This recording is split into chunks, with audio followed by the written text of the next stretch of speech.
Si Hao berbicara dengan cara yang mendominasi, mengguncang kedua dunia. Di tembok kota, sosok-sosok muncul satu demi satu, samar-samar dan menakutkan. Mereka semua adalah raja-raja dari Immortal Domain, bahkan mereka pun terkejut. Anak muda yang sedang naik daun ini benar-benar sombong. Sedangkan untuk pihak lain, wajah Anlan, Shu Tuo dan yang lainnya semuanya dingin, memancarkan niat membunuh. Hari ini, kerugian pihak mereka benar-benar parah, langsung kehilangan dua raja. Scarlet King bahkan merupakan salah satu raksasa. Sosok-sosok itu turun satu demi satu, mengejar hingga ke gerbang kota. Mereka adalah raja-raja abadi dari pihak lain. Lebih dari 10 dari mereka menjulang tinggi di sana seperti panji-panji kekacauan purba dari zaman penciptaan, terlalu kuat. Pertarungan Si Hao di alam asing menggemparkan semua pihak, membuat khawatir beberapa petarung yang selama ini tertidur. Hal ini terutama terjadi pada kejatuhan Scarlet King. Ketika darah raksasa jenis ini menghujani tanah dunia asing, pemandangan tak beraturan yang dihasilkan terlalu mengerikan, mengguncang seluruh dunia itu. Itulah sebabnya raja-raja bangkit satu demi satu, ada yang membantai lebih dulu, ada yang bangun kemudian. Sekarang, sekelompok orang jahat bergegas datang. Huang, keluarlah sekarang juga, aku akan membunuhmu.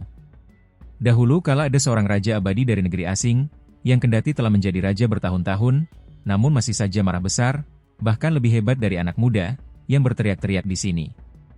Orang ini memiliki rambut biru kebiruan yang panjang, mata seperti dua bilah pisau yang lebar, menatap tajam ke arah sosok termuda di tembok kota. Di tangannya ada trisula emas, seluruh tubuhnya melepaskan niat membunuh yang luar biasa. Apakah kamu mencari kematian? Si Hao menjawab dengan acuh tak acuh. Dia menatap pihak lain, menemukan bahwa lebih dari 10 raja abadi datang, berdiri berdampingan seperti dinding iblis, menjulang tinggi ke awan, terlalu agung dan kuat. Dia sama sekali tidak terkejut. Bahkan jika hanya ada satu atau dua orang yang bisa menjadi raja abadi di setiap era besar, mulai dari zaman runtuhnya kaisar, waktu yang berlalu tak terbatas.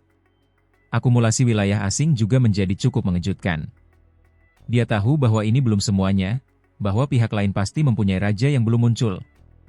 Semuanya, apakah kalian berani keluar bersamaku dan membantai mereka semua? Si Hao bertanya kepada para raja di tembok. Saat ini, tidak ada banyak raja abadi seperti raja yang tidak pernah mati di sini, tetapi dia percaya bahwa dia dapat menekan banyak orang. Ketika saatnya tiba dan mereka bertarung dengan segala yang mereka miliki, mereka dapat menekan pihak lain. Di tembok kota, mereka yang bukan raja abadi semuanya menggigil dalam hati, merasakan ketakutan yang tak tertandingi dalam situasi seperti ini. 10 raja abadi saling memandang dengan cemas. Huang benar-benar agresif. Teman Dao, sekarang belum saatnya bertarung sampai akhir, Realm Si punya beberapa masalah besar. Kata seorang raja abadi, kata-katanya penuh pertimbangan. Huang, apakah kau berani bertarung? Di bawah, pria berambut biru itu berteriak, menantang di atas. Apakah kau yang akan melawanku, atau sekelompok orang yang akan menghadapiku? Tanya Si Hao, wajahnya menunjukkan niat dingin. Jika ada yang berani melawannya 1 lawan 1, dia tidak keberatan membantai mereka. Ini adalah pura-pura bahwa raja-raja yang tidak pernah mati bersumpah. Pada tingkat ini, sumpah para tokoh raja sangatlah mengerikan. Jika mereka benar-benar menentangnya, mereka akan menderita akibat serangan hukum alam langit dan bumi. Tentu saja. Pria berambut biru itu hendak berteriak bahwa ini adalah tantangan 1 lawan 1. Namun, Anlan mengambil tindakan, melepaskan hukum alam kekacauan utama, memotong suaranya, memblokir kata-katanya selanjutnya, tidak membiarkannya mengucapkannya. Saudara Dao, kamu terlalu gegabah. Huang sekarang sebanding dengan raksasa yang paling kuat, kamu bukan tandingannya, kata Anlan langsung. Sifat pria berambut biru itu meledak-ledak. Dia mengeluarkan raungan yang hebat, rambutnya berdiri tegak, menjadi seperti dewa iblis yang tak tertandingi. Gelombang aura kegelapan dilepaskan. Dia tidak bisa menerima ini. Bagaimana dengan ini? Aku bahkan akan membiarkan 2 raja abadi menghadapiku bersamanya. Aku akan melawan kalian bertiga sendirian, apakah kalian semua berani? Si Hao berbicara lagi. Menurutmu aku ini siapa? Pria besar berambut biru itu meledak dalam kemarahan. Matanya berwarna perunggu, seekor binatang purba muncul di belakangnya. Ini adalah tubuh aslinya. Dia tidak bisa menahan keinginan untuk berubah ke bentuk aslinya, melemparkan dirinya ke gerbang kota. Namun, dia tetap dihentikan oleh Shutuo dan Anlan, tidak mau bertarung. Siapa yang berani menghadapiku? Si Hao berdiri di gerbang kota, menatap ke bawah ke arah raja-raja negeri asing. Di tangan kanannya ada tombak surgawi, di tangan kirinya ada lonceng Raja Merah. Dengan goyangan ringan, riak lonceng dilepaskan, menggetarkan jiwa seseorang. Sementara itu, di bawah kakinya, ada dua kepala, keduanya milik raja-raja abadi, berlumuran darah. Salah satunya adalah raksasa Scarlet King. Adegan ini membawa kekuatan intimidasi yang dahsyat. Di sisi lain, pasukan besar yang tak berujung muncul di dalam kota kuno itu, makhluk abadi memimpin. Karena mereka mendengar raungan raja-raja, mereka mengira bahwa mereka akan berperang melawan domain abadi, jadi mereka membantai mereka. Namun, ketika orang-orang ini melihat Huang di dinding seberang, semua ekspresi mereka berubah. Ada beberapa yang mengenalinya. Bahkan ada yang melihat dua tengkorak itu. Setelah tahu siapa pemiliknya, mereka semua ketakutan, wajah mereka memucat. Dua raja besar, salah satunya bahkan adalah Raja Scarlet. Mereka dibunuh begitu saja. Di sisi dunia asing, keributan segera muncul. Berita ini terlalu mengerikan. Huang muncul di dunia ini lagi. Bukan saja dia tidak mati, kultivasinya bahkan mencapai level ini. Hal ini khususnya terjadi pada makhluk-makhluk seusianya, semuanya tercengang. Ada beberapa yang disebut jenius surgawi yang bahkan belum mencapai alam makhluk tertinggi. Ada makhluk klan kaisar dengan potensi tak terbatas yang, saat itu, sudah menjadi makhluk tertinggi. Bahkan setelah 500.000 tahun berlalu, masih sulit bagi mereka untuk menembus penghalang kematian dan menjadi makhluk abadi. Saat ini, mereka menemukan bahwa hanya dengan mengangkat kepala dan melihat ke atas, mereka dapat melihat lawan masa lalu mereka. Pihak lain sudah menjadi raja. Raja yang tak pernah mati itu tentu saja menyadari perasaan orang-orang ini. Shutuo melangkah maju. Raja-raja Immortal Domain, keseimbangan kita selama bertahun-tahun telah hancur. Ini juga tidak apa-apa. Jika kalian semua ingin bertarung, maka mari kita bertarung saja. Mari kita selesaikan masalah hari ini, mulailah pertempuran hebat. Shutuo meraung, sambil menunjuk ke arah kota di depannya, menantang para raja abadi, menyuruh mereka keluar dari kota untuk menyelesaikan semuanya. Ia harus mengambil inisiatif, membalikan moral timnya yang sedang rendah. Jika tidak, Huang akan menang hanya dengan berdiri di sana, meninggalkan generasi penerus yang luar biasa di timnya dengan sangat kecewa. Shutuo, aku bisa membunuhmu dengan satu tangan. Beranikah kau melawan atau tidak? Teriak Si Hao. Perkataannya sangat mendominasi, begitu langsung menghancurkan pendirian kuat Shutuo. Kalian semua, kembalilah. Kalian tidak perlu ikut serta dalam pertempuran ini. Shutuo berkata, memerintahkan para ahli generasi selanjutnya untuk kembali. Dia benar-benar khawatir Huang akan menjadi gila di sini, melepaskan pertumpahan darah di sepanjang jalan kuno. Hahaha. Si Hao tertawa tanpa henti, sangat mendominasi. Huang, hentikan kesombonganmu. Cepat atau lambat, kami akan mengambil kepalamu, teriak Anlan. Siapapun yang mencari kematian, aku akan membantu mereka mencapai tujuan mereka, jawab Si Hao. Pada akhirnya, pertempuran ini tidak terjadi, kedua belah pihak mundur. Alam asing itu penuh dengan keengganan, raja-raja yang tidak pernah mati ini kembali dengan kebencian. Setelah sekian tahun, kapanpun mereka pergi, kapan mereka tidak menghancurkan dunia besar di sisi lain, membantai sampai langit menangis dan bumi terisak, darah mengalir seperti sungai? Siapa yang mampu menghentikan mereka? Namun hari ini, mereka dipaksa menahan amarahnya. Namun, apa yang bisa mereka lakukan? Para raksasa di pihak mereka hanya diam atau masih menyendiri, tidak menunjukkan niat untuk bertempur dalam pertempuran besar yang menentukan melawan Immortal Domain, sehingga mereka hanya bisa menarik pasukan mereka dengan kecewa dan frustrasi. Keributan besar terjadi di Immortal Domain. Si Hao menyerbu ke alam asing sendirian, membuat mereka menderita kekalahan telak. Kepala Scarlet King dipenggal, mengguncang kosmos kuno. Bahkan mereka yang sekuat Raja Abadi pun meninggalkan jalur itu, ingin memverifikasi masalah ini. Makna dari semua ini terlalu besar. Siapakah Scarlet King? Dia mengabaikan waktu yang tak berujung, bangkit dan jatuh seiring berjalannya waktu, tak tertandingi di bawah langit. Ini adalah raksasa yang menakutkan. Akan tetapi, makhluk kuat jenis ini yang menguasai hukum waktu dibunuh oleh Huang, kepalanya dirampas. Cahaya warna-warni berkelebat. Si Hao melepaskan Golden Furhou dari kolam rahasia berharga miliknya dan kemudian menungganginya. Penampilannya tampak berwibawa. Di dalam kolam itu, terdapat tombak surgawi milik Taisi, lonceng milik Raja Scarlet, sayap pedang milik Ao Cheng, dan benda-benda lainnya. Semuanya adalah senjata Raja Abadi. Pada saat yang sama, senjata itu menekan roh primordial milik Ao Cheng dan Raja Scarlet. Hou ini sangat ketakutan hari ini. Kekuatan Huang jauh lebih hebat dari yang dibayangkannya. Kulit kepalanya menjadi mati rasa, karena dia menyaksikan sendiri pertempuran hebat itu. Sekarang, ia mulai ragu-ragu. Bahkan jika ia diberi kesempatan untuk dibebaskan, ia akan ragu-ragu. Apakah ia masih harus mencoba membunuh Si Hao pada saat ini?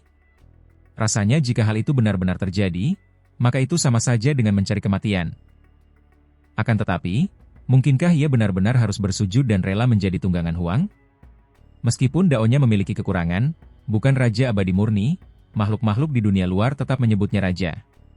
Status seperti ini, menjadi tunggangan bagi yang lain, sungguh berat baginya untuk ditanggung. Si Hao duduk di tubuh Golden Furhou, dan kembali begitu saja. Keributan hebat terjadi sepanjang perjalanan kembali, siapa yang tahu berapa banyak makhluk dari berbagai klan yang datang untuk memberi penghormatan. Ada beberapa anak muda yang nampak seperti sedang berziarah, luar biasa taat dan tulus, menundukkan kepala ke arah langit, bersujud menyembah kepadanya. Golden Furhou melangkah di atas kekacauan purba, melintasi sisa-sisa bintang, lewat begitu saja. Martabatnya tak diragukan saat membawa Si Hao melintasi kosmos. Sepanjang jalan, banyak sekali pembudidaya yang bersujud memberi hormat.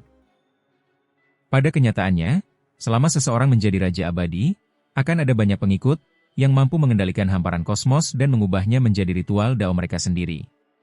Dia telah menantang surga, Huang membunuh Raja Merah, bahkan memenggal kepala Raja Abadi lainnya di sepanjang jalan, kini kembali dengan kuat. Ao Cheng, Taisi, Yuan Chu, kekalahan mereka tidak sia-sia. Orang-orang aneh kuno dari berbagai klan semuanya tengah berbicara di antara mereka sendiri. Padahal sesungguhnya makhluk hidup di dunia ini tengah berdiskusi satu sama lain, semuanya gembira dan bergairah. Sebelumnya, ada 6 Raja Abadi Agung yang menghadapi Si Hao, ingin menyelamatkan Ao Cheng dan 2 Raja Abadi lainnya. Sekarang, mereka semua menggigil dalam hati. Huang terlalu jahat, siapa yang bisa melawan kekuatan yang mendominasi seperti ini? Di antara mereka, ada yang langsung pergi ke gerbang langit barat, melihat semuanya dengan mata kepala sendiri, dan merasa sangat terguncang. Prestasi Huang bukanlah sesuatu yang bisa dipertanyakan, kata seseorang dengan suara pelan. Raksasa semuda ini mungkin saja bisa menembus alam Raja Abadi. Siapa yang tidak akan merasa takut? Ketika Si Hao membunuh Scarlet King kali ini, itu membuktikan gaya mengguncang dunianya yang tak tertandingi. Si Hao kembali. Batu penyerang ilahi, roh petir, dan yang lainnya semuanya mengeluarkan teriakan ao-ao, sangat gembira. Mereka tidak lagi harus selalu bersembunyi dan bertahan hidup di bawah perlindungan Raja Pan. Nah, siapa yang berani bertindak? Mereka harus melewati Huang terlebih dahulu. Sahabat Dao, dengan bakat dan usiamu, pencapaianmu sungguh tak tertandingi. Pan King tak dapat menahan diri untuk berkata sambil mendesah ringan. Si Hao kembali. Ada beberapa Raja Abadi yang sebelumnya mengundangnya, tetapi mereka semua ditolak olehnya. Dia tetap kembali ke kosmos Raja Pan. Senior, pujianmu terlalu baik, kata Si Hao dengan rendah hati. Dia dapat bertindak angkuh terhadap musuh-musuhnya, tetapi terhadap para dermawannya, dia selalu bersikap sangat hormat. Meskipun dia tahu bahwa banyak teman lamanya yang menunggunya, dia tetap meluangkan waktu untuk menemui Pan King terlebih dahulu. Dia tahu bahwa Pan King memiliki sesuatu yang sangat ingin dia sampaikan kepadanya. Sahabat Dao, dengan bakatmu, mungkin suatu hari nanti kau akan benar-benar menerobos alam Raja Abadi, membangun legenda sepanjang masa, kata Pan King. Dia menatap Si Hao dan berkata, sekarang, kamu perlu membuat persiapan lebih awal. Semuanya akan segera dimulai. Terima kasih senior atas sarannya, kata Si Hao. Itu tidak bisa dianggap sebagai nasihat, hanya sedikit pengalaman. Pan King mengangguk. Sebelumnya dia percaya bahwa tidak seorang pun dapat mencapai batas jalan itu. Tetapi ketika dia melihat Si Hao sekarang, dia tidak dapat menahan perasaan haru dalam hatinya. Menurut apa yang dikatakan Pan King, mulai sekarang, ia harus menyempurnakan setiap aspek dirinya. Tidak boleh ada sedikit pun ruang untuk kesalahan. Misalnya, Roh primordialnya tidak boleh terluka, dagingnya harus dalam keadaan sempurna. Pada level Raja Abadi, membuat kemajuan apapun sulit dilakukan. Dunia memiliki beberapa metode kuno yang dapat membantu Anda maju sedikit lebih cepat. Misalnya, Anda dapat mendirikan kuil, mendirikan patung Anda sendiri, menerima doa dari semua klan. Dengan demikian, roh primordial Anda akan menjadi lebih kuat, kokoh, dan tidak mudah patah. Bukankah cukup jika aku mendirikan pengadilan kekaisaran? Si Hao bertanya dengan sedikit kebingungan. Jangan. Istana kekaisaran tidak boleh didirikan dengan gegabah, atau akan terjadi bencana besar.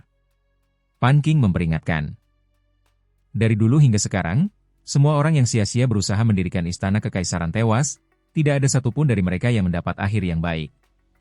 Tidak ada pengecualian untuk ini.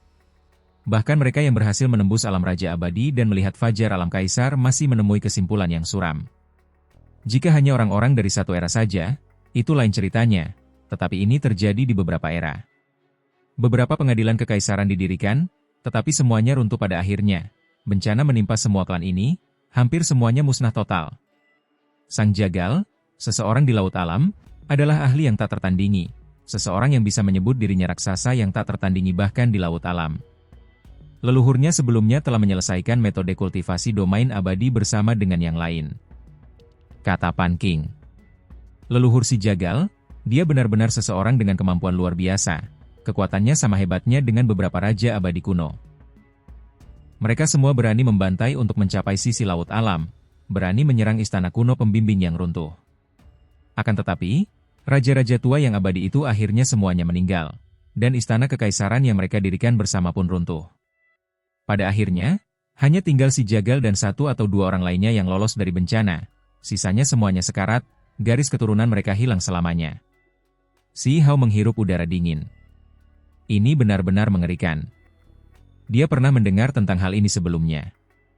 500.000 tahun yang lalu, wanita bersayap emas di puncak pohon dunia itu sebelumnya telah menyebutkannya kepadanya sehingga dia tidak akan dengan mudah mendirikan pengadilan kekaisaran. Apa sebenarnya yang menyebabkan hal ini? Si Hao sendiri tidak dapat memahaminya. Dia melihat ke arah Pan Qing, meminta petunjuk. Bagaimanapun, ini adalah Raja Abadi yang telah hidup sangat lama. Apa yang dia pahami pasti jauh lebih dari si Hao. Entahlah, situasinya terlalu rumit. Ada berbagai macam rumor. Pan Qing menggelengkan kepalanya, tetapi dia tetap menjelaskan beberapa hal. Ada raja-raja abadi kuno yang mengatakan bahwa mereka mungkin telah dikutuk. Di era runtuhnya kaisar, ada beberapa peristiwa besar yang terjadi yang tidak memungkinkan pemulihannya.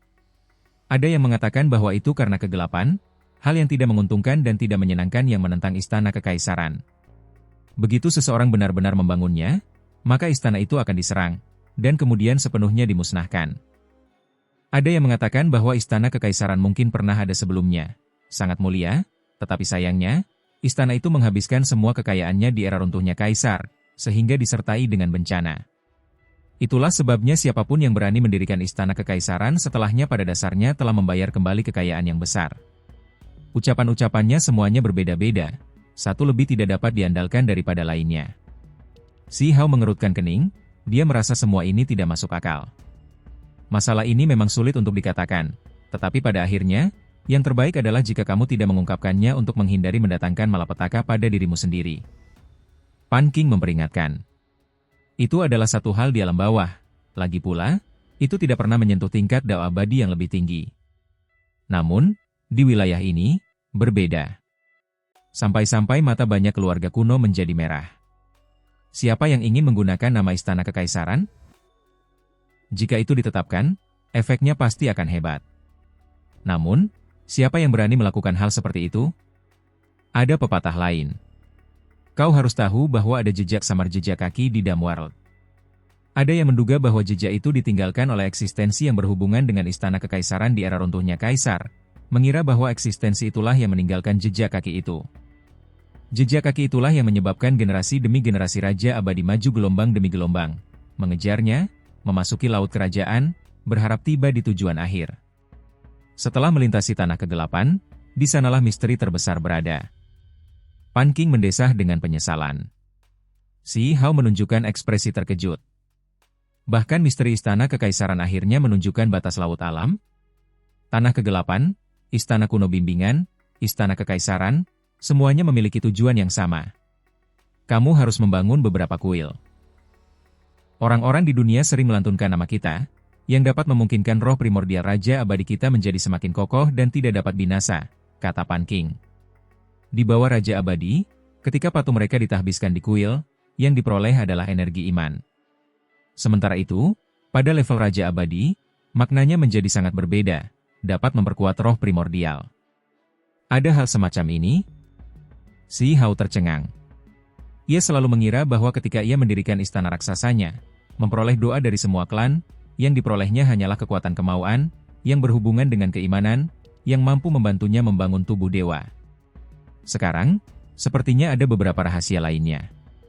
Bila nama seseorang sering dilafalkan maka sama saja dengan menguatkan ruh primordialnya, mampu membuatnya makin sakti, menjadikan ruh primordialnya kebal terhadap segala godaan. Setelah mempelajari hal-hal ini dengan saksama, ia kemudian pergi untuk mencobanya sendiri. Ia baru saja membantai orang-orang yang kembali dari alam asing, jadi cukup banyak makhluk yang meneriakan namanya. Ada beberapa manfaatnya. Ia merasa bagi dirinya sendiri, maknanya tidak akan terlalu besar karena tidak sesuai dengan daonya. Ia menggunakan tubuh sebagai benih, makna paling mendasar dari jalan ini berarti ia tidak akan meminjam hal-hal eksternal dari dunia, bahwa ia akan mencari dao melalui dirinya sendiri. Jika dia menggunakan kekuatan orang lain untuk memelihara roh primordialnya, maka kekuatan itu tidak dapat diandalkan dibandingkan dengan kekuatan yang dia kembangkan sendiri. Seolah menyadari keraguannya, Pan King menjelaskan, ini hanya pelengkap. Raja Abadi tidak akan sepenuhnya bergantung pada hal-hal eksternal, kita semua memprioritaskan kultivasi kita sendiri. Namun, mendapatkan bantuan selalu bermanfaat. Dunia ini seimbang. Apa yang perlu dilakukan Raja Abadi sebagai balasannya? Tanya Si Hao. Lindungi pengikut kami. Pan King menjelaskan. Jika ada orang yang melafalkan nama mereka dengan cukup tulus dan khusyuk, mungkin Raja Abadi yang namanya dilafalkan akan merasakannya. Hal ini terutama berlaku bagi mereka yang benar-benar berdedikasi, mereka akan terlindungi. Sampai pada titik di mana ada Raja Abadi yang menetapkan nama-nama asli, memberitahu orang-orang di dunia bahwa bagi mereka yang saleh dan tulus, mereka akan menghasilkan tubuh ajaib untuk menyelamatkan mereka di masa kritis. Pan King memberitahukan hal-hal ini kepadanya. Nama asli yang disebut adalah nama yang mengandung mantra. Ketika nama asli diucapkan, itu sama seperti melantunkan mantra, memanjatkan doa kepada Raja Abadi dan berkomunikasi dengan mereka. Ketika seorang Raja Abadi memelihara roh primordial, kekuatan kemauan luar biasa yang tertinggal akan menghasilkan reaksi, sehingga mungkin turun dengan tubuh ajaib. Tentu saja, mereka yang meneriakan nama asli harus membayar harganya. Mereka yang bukan dari klan kuat tidak berani dengan gegabah meneriakan nama asli Raja Abadi karena mereka harus memberikan pengorbanan nanti. Pengorbanan berupa harta karun langka seperti emas abadi, batu dunia, dan benda-benda lainnya. Mereka juga dapat mengumpulkan lebih banyak orang untuk menyembah patung Raja Abadi. Si Hao tiba-tiba mengerti. Dia memikirkan dunia asing, nama asli para Raja Abadi itu. Mereka tidak bisa dipanggil dengan mudah atau akan ada masalah besar. Kedua alam itu mungkin sedikit berbeda, tetapi dalam hal menyebut nama asli, seharusnya hampir sama. Jika aku mendirikan kuil, aku tidak memerlukannya untuk memelihara roh primordialku. Aku hanya memerlukan tubuh ajaib pengumpul kekuatan kehendak untuk melindungi istana kekaisaran saat aku tidak ada di sana. Aku juga dapat mendirikan beberapa jenderal dewa, biarkan mereka menerima manfaat dari keberuntungan alami ini. Kata Si Hao. Ekspresi wajah Pan King berubah, sekali lagi memperingatkannya bahwa pengadilan kekaisaran tidak dapat didirikan. Keduanya berdiskusi cukup lama. Raja Pan dengan serius memberinya bimbingan, menceritakan banyak hal di tingkat Raja Abadi, sehingga dia tidak perlu mengambil jalan memutar lagi. Si Hao mengucapkan selamat tinggal kepada Pan King dan kemudian pergi menemui teman-teman lamanya. Si Hao. Kelinci giok bulan berteriak dengan suara yaya, memamerkan taringnya dan mengacungkan cakarnya saat dia menjatuhkan diri. Bahkan setelah 500.000 tahun berlalu, dia sebenarnya masih seorang gadis kecil, masih terlihat seperti remaja, seolah-olah dia tidak akan pernah tumbuh dewasa. Tubuhnya ramping dan lembut, rambutnya yang panjang dan berwarna perak terurai sampai pinggang, cahayanya menyilaukan. Matanya sangat besar, merah seperti koral, cantik dan penuh kehidupan. Yang lain tercengang, karena sekarang, Si Hao benar-benar memiliki reputasi yang hebat. Meskipun itu masih masa lalunya, Beberapa orang merasa sedikit khawatir di dalam hati, tidak berani bersikap santai di hadapannya.